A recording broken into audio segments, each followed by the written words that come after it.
కాకినాడ నగరంలో ఉష్ణోగ్రతలు పెరుగుతున్న నేపథ్యంలో కాకినాడ నగరపాలక సంస్థ ఆధ్వర్యంలో ప్రజల దాహార్తిని తీర్చేందుకు చలివేంద్రాలను ఏర్పాటు చేయడం జరిగిందని నగరపాలక సంస్థ కమిషనర్ ఎన్వివి సత్యనారాయణ తెలిపారు. ఈ సందర్భంగా కమిషనర్ సత్యనారాయణ మాట్లాడుతూ నగరంలోని ప్రధాన 16 కూడళ్లలో చలివేంద్రాలను ఏర్పాటు చేస్తున్నట్లు తెలిపారు.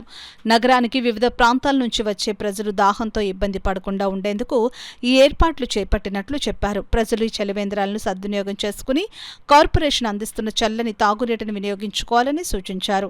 ఈ కార్యక్రమంలో water works DE Lakshminarayana, AE Durgaprasad, tap inspector Srinivas, contractor Pachari Nageswararao తదితరులు పాల్గొన్నారు.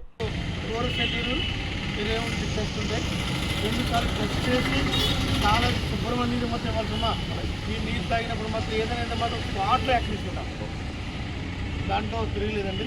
సర్పంచ్ మీరు కూడా టెస్ట్ చేసుకుని సర్టిఫికేట్ ఇవ్వాలి. ఓకే, ప్రతిరోజు కూడా సర్టిఫికేట్ కాపీ తీసుకోండి.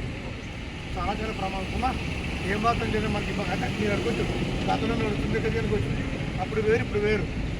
కాబట్టి కంపల్సరీగా ప్రతిరోజు నాకు సర్టిఫికేట్ ఇవ్వాలి. ప్రతిరోజు డైలీ రిపోర్ట్ ఇవ్వాలి. మీరు తీసుకుని సీసీ గారు you have to take the daily report. ఈ 16 సెంటర్లో ఎన్ని మంది డ్రింక్ చేస్తున్నారు, ఎంతమంది ఎన్ని ట్యాక్స్ పోయారు కూడా రిపోర్ట్ తీసుకోండి. పబ్లిక్ కూడా మీరు కూడా మంచి చల్లగా ఉన్నాయి కదా సార్. బయటకు కొనుక్కుంటే 20 రూపాయలు బాటిల్, ప్లాస్టిక్ బాటిల్, గ్లాస్ వేస్తున్న ప్లాస్టిక్ బాటిల్ కూడా పెట్టలేదు. మంచిగా తాగుతుంది రా బాబు, మంచిగా తాగు. ఓకే, మంచిగా తాగే విధంగా మేము ఏర్పాటు చేస్తున్నాము. కాబట్టి నగరపాలక సంస్థ ద్వారా మరి ఈ సమ్మర్ యాక్షన్ ప్లాన్లో భాగంగా అందరికీ కూడా చల్లని నీళ్లు 16 కేంద్రాలు ఏర్పాటు చేయడం జరిగింది. ప్రజలు చక్కగా నీళ్ళు తాగి మీరు మీ గమ్యం చేరుతుందని మీ అందరినీ